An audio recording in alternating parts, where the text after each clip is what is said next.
Hello friend, good morning, welcome to HD blogs. তোমরা সবাই কেমন আছো? আশা করি ভালো আছো, সুস্থ আছো। ঘরে প্রচুর ঝুল পড়েছে, আমি যেহেতু সময় পাচ্ছি না এই জন্য ঝুলগুলো পরিষ্কার করা হয়নি। প্রচুর ঝুল পড়েছে, প্রচুর।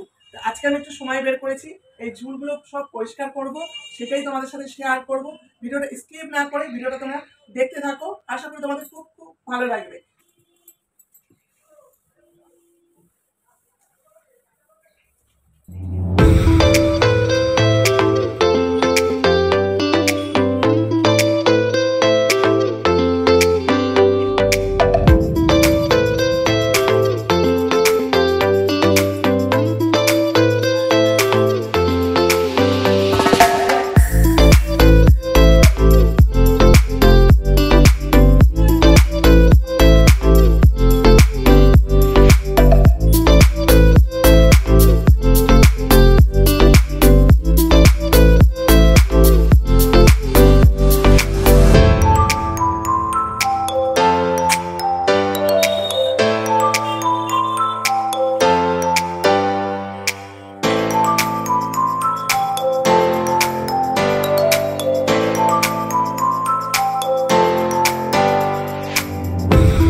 দেখো এই ফটোটা জগন্নাথ দেবের ফটো, জগন্নাথ বলরাম সুভদ্রার ফটো।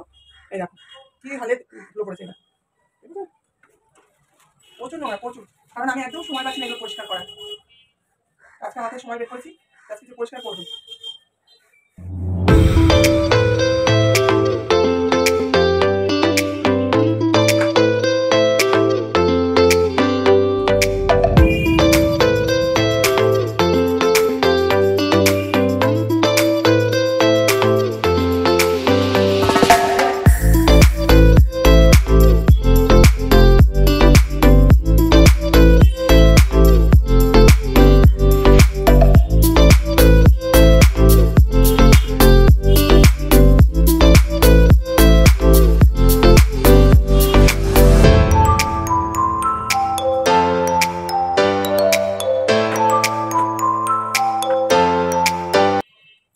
আমার এই ঘরের চুল পুরো পরিষ্কার করা হয়ে গেছে। ভিডিওটা আমি এখানেই রাখছি। ভিডিওটা তোমাদের কিরকম লাগলো অবশ্যই কমেন্ট করে বলো। ভালো লাগলে লাইক শেয়ার করো। আর নতুন বন্ধুরা যারা এখন চ্যানেলটা সাবস্ক্রাইব করোনি, চ্যানেল সাবস্ক্রাইব করে বৌদির পাশে থেকো। আর পুরনো বন্ধুরা যারা অলরেডি চ্যানেলটাকে সাবস্ক্রাইব করে দিয়েছে তাদেরকে অসংখ্য অসংখ্য ধন্যবাদ। আজকের মতন আসি, আবার দেখাবে নেক্সট একটা ব্লগে। চলো, ততক্ষণ তোমরা সুস্থ থেকো, ভালো থেকো। Bye, tata.